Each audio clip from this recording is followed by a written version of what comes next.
Y agradecerles muchísimo por la invitación y manifestar siempre nuestro espíritu de comparecer a este espacio las veces que sea necesaria en aras de siempre conversar con la ciudadanía, ¿verdad? Y por lo menos dando nuestra opinión con relación a lo que vamos avanzando tanto en la Asamblea como dentro de las coyunturas políticas del proceso político. Byron Cendán, se han aprobado en estas últimas horas importantes cambios, no solo a la Constitución, sino también a la Ley Orgánica de Gestión de Identidad y Datos Civiles. ¿Cuáles son los argumentos que ustedes como movimiento oficialista han utilizado para estos cambios? Pero, mire, primero decirles de que cuando se cambia la Constitución, de ley que todas las leyes, ¿verdad? Sean estas leyes orgánicas, leyes secundarias, etcétera, etcétera, están sujetas siempre a modificarse a una nueva visión, porque la Constitución, ¿qué es lo que hace? Dejar una visión clara de un nuevo Estado, que obedece generalmente a un proyecto político, ¿no? Porque es así, porque no podemos hablar de que una Constitución no está fuera de ese marco, o sea, siempre que hay que verlo desde ese punto de vista. Si cambia la Constitución, por supuesto, cambia la esencia del Estado, es decir, las leyes tienen que sujetarse precisamente a cumplir con un propósito. Acuérdense que esta Constitución de Montecristi pues, tiene como una meta fundamental, que es el buen vivir, que hay que garantizarlo, y para garantizar esa premisa, que para nosotros es fundamental, las leyes se tienen que ir modificando, inclusive hasta la misma Constitución como tal, ¿no? Considerando, por supuesto, lo que la misma Constitución dice, ¿verdad? Por eso fue importante, yo creo que el tema de las enmiendas, dimos el espíritu real de lo que tenemos como bloque, que fuimos los que hicimos la propuesta, cuál era realmente el espíritu, ¿no? Garantizar más derechos, y si hay alguna enmienda donde realmente no se garantiza que hay derechos, díganos, porque realmente nosotros hemos analizado, hemos desmenuzado cada una de esas enmiendas. Si la misma Constitución está sujeta precisamente a estas enmiendas, porque ella misma lo dice, que se la puede enmendar, se la puede reformar parcial o totalmente, las otras leyes no están fuera de ese esquema. Es decir, las otras leyes también obedecen precisamente a ese principio, ¿no? Tenemos una ley de registro civil que es bastante, tiene algunos años, o sea, no digamos que es mala, pero hay también tiene también que irse sujetando a algunos, digamos, parámetros, ¿no? Que la misma sociedad, no solamente ecuatoriana, sino mundial, se van dando, digamos, cambios que tenemos que irlos aceptando de poco a poco, ¿no? Tampoco el espíritu ha sido aquí recoger todo lo que digan los ciudadanos, porque también eso en una ley no cabe. O sea, hay que actuar en función de demandas, en función de derechos que se van construyendo en el mundo, de modo de que lo que se ha hecho es una revisión total, pero que hay objetivos básicamente muy claros, ¿no? En función de cuál es el propósito que tenemos como... Además, vengo a decirles que es una ley que esa ley ya tiene como está presentada como el año 2011, no es una ley presentada en este periodo legislativo, ya tiene sus años. El presidente de la República, Byron, en el último informe de los sábados, anunció que nuevamente va a enviar al análisis de la Asamblea la ley de herencias y la ley de plusvalía, además de que también se prepara otro paquete de nuevas enmiendas, eminentemente técnicas, aparentemente se dice que estas serían, pero ya hay inclusive voceros de las diferentes cámaras anunciando de que esto de volver nuevamente a conocimiento de la Asamblea estas dos leyes específicas que son la de la herencia y la plusvalía, esto va a crear mayor incertidumbre y desconfianza en un ambiente en donde el país, por la crisis económica que se vive, pues no le ayuda en nada. ¿Por qué insistir en estos temas, Byron, cuando inclusive se habla de agitación social, por los temas laborales, por los temas de tierras, de agua, etcétera, etcétera? ¿Por qué? Bueno, precisamente se han hablado después de la aprobación de las enmiendas, el presidente ha sido bastante claro en anunciar algunas situaciones. En esto están las dos leyes que usted acaba de mencionar.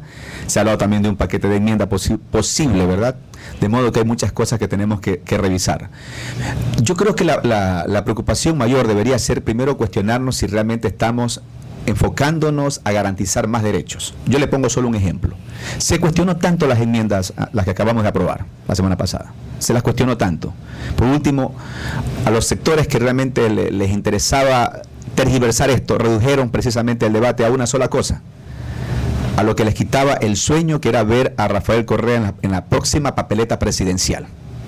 Eso fue lo que les interesó, era lo que les interesaba a ellos discutir, debatir, era lo que les interesaba a ellos deslegitimar eso, era lo que les interesaba desprestigiar ese tipo de cosas. Cuando había una gran cantidad de cosas, de temas importantísimos. Yo le decía fuera de micrófono hace un rato, del 100%, por ejemplo, de los servidores públicos, del 100% de los servidores públicos, de los que trabajan para el Estado en este momento, solo el 18% de ese 100% tiene derecho a organizarse, a hacer un sindicato, un comité de empresa, y solo el 18% de esos trabajadores tiene derecho a hacer una huelga porque se siente insatisfecho, porque no atienden sus demandas, etcétera, etcétera. Solo el 18%, Jorge. ¿Y por qué el debate? ¿Por qué no debatimos también eso? Si es fundamental, si estamos interesados por el bienestar de los ciudadanos, de lo que tanto hablamos y tanto nos rasgamos la camiseta, porque eso es lo que hacen los grupos, ¿verdad? Todos defienden, defienden y defienden. Y ese tema, ¿por qué no lo debatieron tanto? ¿Por qué no les interesó? No les interesaba absolutamente nada. Yo he sido categórico, y lo vuelvo a decir, Jorge, aquí, y lo vuelvo a decir en cualquier parte, que temas como, por ejemplo, cómo acabar la pobreza, cómo acabar con la injusticia social, cómo acabar con las inequidades, esos temas nunca han estado, no están, ni estarán en la agenda de la oligarquía, en la agenda de la partidocracia, ni en la agenda de la bancocracia. Eso téngalo claro. Entonces, de manera que estamos precisamente con la enmienda que hemos hecho. A partir de la enmienda, y una vez que la enmienda salga publicada en el registro oficial, todos los servidores públicos van a tener, por ejemplo, derecho a esos temas que hemos conversado. Derecho a la huelga, a la sindicalización, etcétera, etcétera. ¿Y por qué no se debatió eso? Ahora, si hay otras enmiendas, Jorge, que vayan en función precisamente de garantizar más derechos como los que hemos hablado, dígame hasta dónde eso es atentatorio. Siempre hemos dicho que la Constitución no está escrita en piedra. No está escrita en piedra.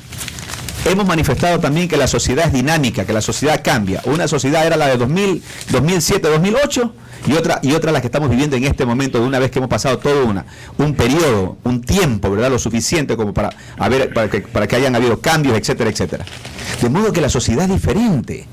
Lo que deberíamos preguntarnos ahorita, yo le invito, Jorge, porque es importante, ¿no?, que estos los medios de comunicación, ustedes que hacen comunicación todos los días, tengamos claridad a dónde debe apuntar el debate. No es que si hay o no hay, si es que va o no va tal ley. Preguntémonos primero si es que los contenidos de esas leyes realmente contribuyen al propósito fundamental de la Constitución, ¿verdad?, que es garantizar el buen vivir de todas y de todos. Debatamos eso. Yo le invito para que debatamos y sigamos conversando, porque si las enmiendas, si hay que aprobar otro paquete de enmiendas que tengan el propósito de garantizarle más derechos a los ciudadanos, dígame hasta dónde eso es equívoco, hasta dónde eso no es viable. Yo creo que eso es un tema interesante que debería planteárselo permanentemente en toda sociedad, Byron. El tema es que estamos viviendo una verdadera crisis y que parecería que estos temas como de las enmiendas y las reformas a otras leyes parecerían cortinas de humo. Porque fíjense, estamos viviendo, de acuerdo al propio editorial que trae el diario El Universo, un momento de iliquidez que ha provocado que incluso el vicepresidente de la República viaje a China y dé conocimiento público para obtener un crédito de manera urgente y poder cubrir las principales obligaciones que se tienen desde el Estado. Y eso está bien, porque esto debería ser motivo de todo gobierno responsable tiene que actuar de esa forma. Pero hay una reciente resolución de la Junta Monetaria, la Junta de Regulación Monetaria y Financiera, que es la 155-2015, en el que permite la inversión en el fondo de liquidez de los bancos en papeles de deudas del Estado. Y esto, dicen los banqueros y el sector financiero del país, es una medida en que en el evento de que no se consigan por parte de los negociadores del gobierno conseguir créditos para esta crisis, echarle mano a los fondos de liquidez y a los fondos que tiene la banca en el extranjero con bonos del Estado, lo que provocaría, dice, un gran problema de riesgo.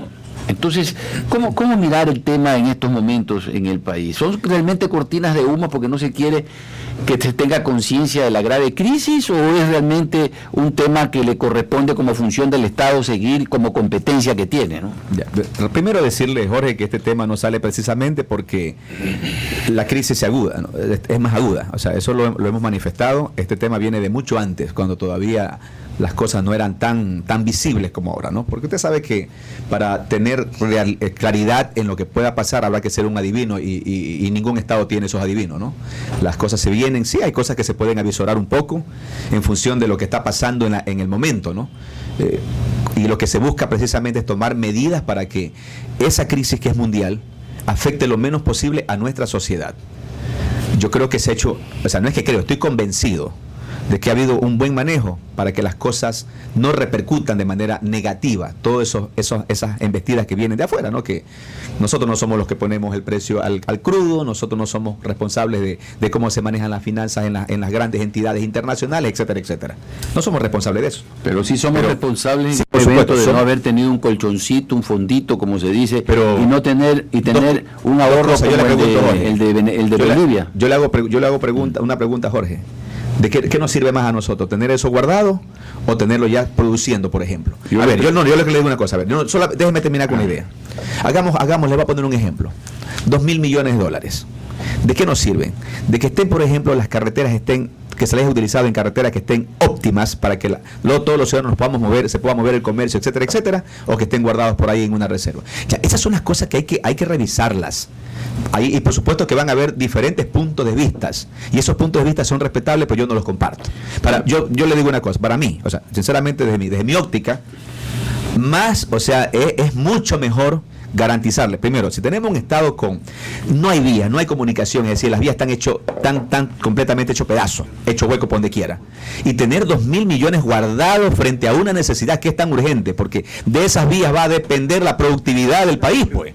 O sea, yo le digo, más allá de la visión que usted tenga como periodista, la respeto, Jorge, y de cualquier otro político, pero por supuesto somos personas y somos humanos, y si nos eligen para gobernar es para tomar decisiones. Entonces aquí no ha habido ningún derroche, lo que ha hecho es una inversión que de alguna manera está contribuyendo precisamente para enfrentar positivamente esas embestidas que vienen de afuera. Todo funcionario público debe de trabajar como un buen padre de familia, lo dice el Código Civil. Por supuesto. Que un padre de familia, ¿qué es lo primero que debe de hacer en su hogar? Es cubrir, por supuesto, las necesidades. Pero arroparse con la sábana que puede arroparse. Por supuesto. Eso es lo que no ha hecho el Estado, lamentablemente. Bueno, eso es una opción, Jorge. No, porque que seamos honestos. Pues las mayores recaudaciones por el precio del barril del petróleo las ha tenido el gobierno. Las mayores recaudaciones por tributo las ha tenido el gobierno. Y el mayor endeudamiento que ha habido también es en esta época. Entonces, seamos honestos. Se han hecho inversiones, nadie puede discutir que no.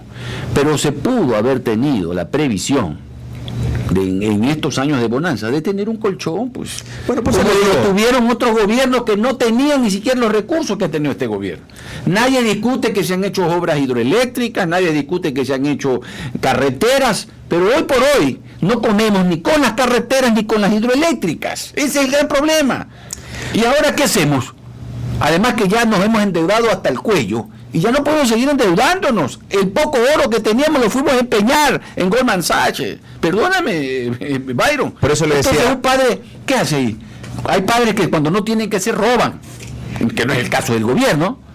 Este gobierno de alguna manera va a tener que entonces asumir otras posiciones, va a tener que restringir el gasto, va a tener que restringir el aparato del Estado y posiblemente de repente puede hacer que por allí se aumente algún impuesto para poder recaudar y cubrir sus necesidades básicas. Pero todo esto se pudo evitar si es que se hubiese tenido la previsión de, aunque sea guardar un poquito, ese poquito hubiera significado la diferencia de hoy, de no tener que acudir y endeudarnos, inclusive con las grandes condiciones que nos están poniendo, nos estamos endeudando por encima del 8%.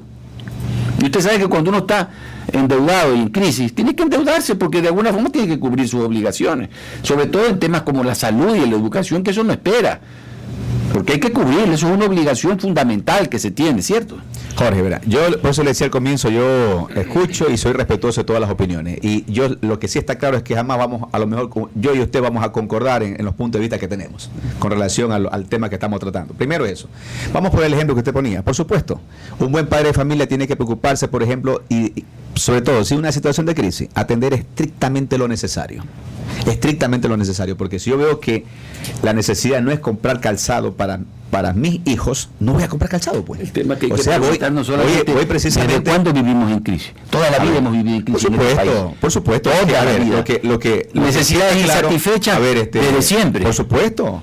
No hay agua potable, no hay alcantarillado desde siempre. Hay que trabajar en función de eso, ¿no? De eso. Ya, entonces, y además también ustedes en función de ese discurso, también reconocer pues los diferentes niveles de gobierno, y que cada nivel de gobierno tiene su competencia y este Estado responsablemente se los ha asignado. Que otra cosa es que se vayan a feriar esos recursos y los gasten, que precisamente por eso viene la enmienda, para garantizarle más derechos a los ciudadanos, para que temas como por ejemplo educación, salud, que todo el mundo se cree con el derecho y la atribución de hacerlo, cuando no ha cumplido primero con lo que le manda la Constitución. Un gobierno local tiene la obligación de garantizarnos agua en buenas condiciones, salubre, o sea, agua en condición saludable, para poderla beber directamente, ¿verdad? Un buen sistema de alcantarillado, un buen sistema de aguas servidas, un buen sistema de recolección de basura. Si eso está garantizado en un cantón, por supuesto, ¿qué le dice la Constitución?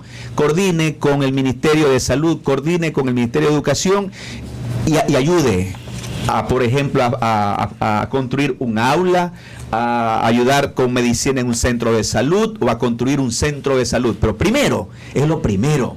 Pero yo lo que no comparto es que si no hemos cumplido primero con eso que es básico y elemental, es la esencia de un gobierno local, si no ha satisfecho las necesidades básicas y los derechos básicos de sus ciudadanos, ¿para qué derroche el dinero? Eso sí es un derroche, gastando el dinero en otras cosas. Muchas gracias, mi querido Byron, por haber comparecido. Lamentablemente el tiempo, tenemos otros invitados, así que ya vamos a tener otra oportunidad para seguir conversando y debatiendo estos temas. Gracias. Bueno, me deja muchas cosas todavía, por eso siempre nos quedamos con cosas aquí, Jorge. Muchísimas gracias a todos, Nicole, a todos, y gracias. Y siempre listo para... Gracias.